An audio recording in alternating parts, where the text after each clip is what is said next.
Bonjour à toutes et à tous et bienvenue dans cette nouvelle vidéo et aujourd'hui nous allons voir comment installer et utiliser Bitwarden sur Firefox. Donc Bitwarden en fait c'est un gestionnaire de mots de passe, donc il est gratuit et c'est pour ça qu'on va l'utiliser.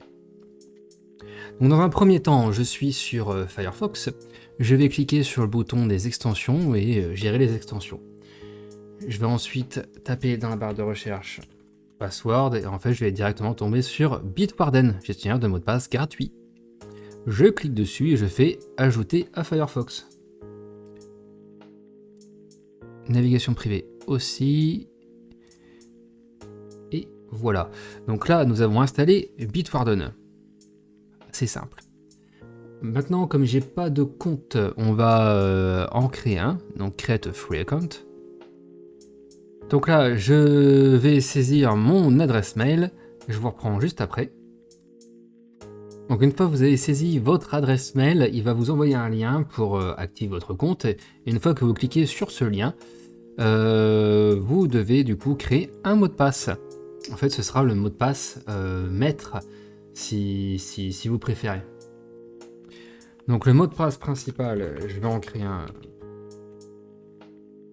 à la con, confirmer. Ah, ça doit comporter 12 caractères. Mais c'est que c'est vachement sécurisé tout ça. Bon, on va mettre un sacré mot de passe.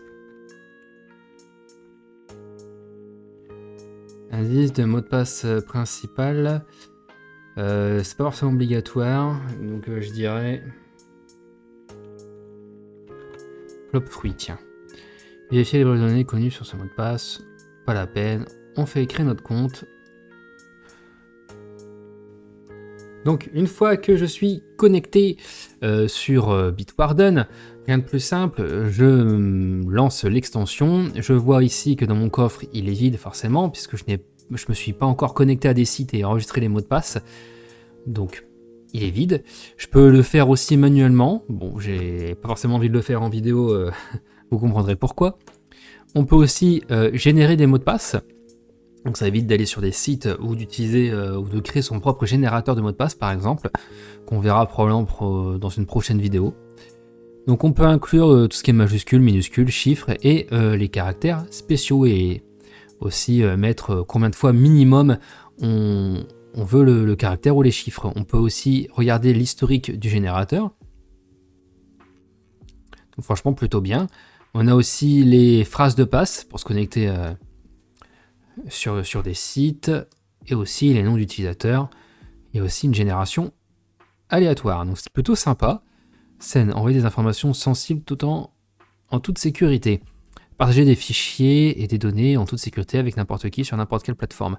Vos informations resteront cryptées, donc enfin plutôt chiffrées, de bout en bout tout en limitant l'exposition. Bah, c'est plutôt sympa aussi cette option. Bon, j'en ai pas l'utilité, j'ai pas d'amis qui utilisent Bitwarden, j'ai même pas d'amis tout court, je dirais. Et ensuite arrivent les paramètres, donc là tout ce qui est saisie automatique, etc. Apparence. Bon, c'est pas très important. Ce qui va surtout nous intéresser, c'est le générateur de mots de passe et le coffre-fort. Voilà, donc si la vidéo vous a plu, n'hésitez pas à lâcher un like, commenter, vous abonner ou même partager la vidéo, cela m'aide énormément. Sur ce, je vous dis à la prochaine, salut!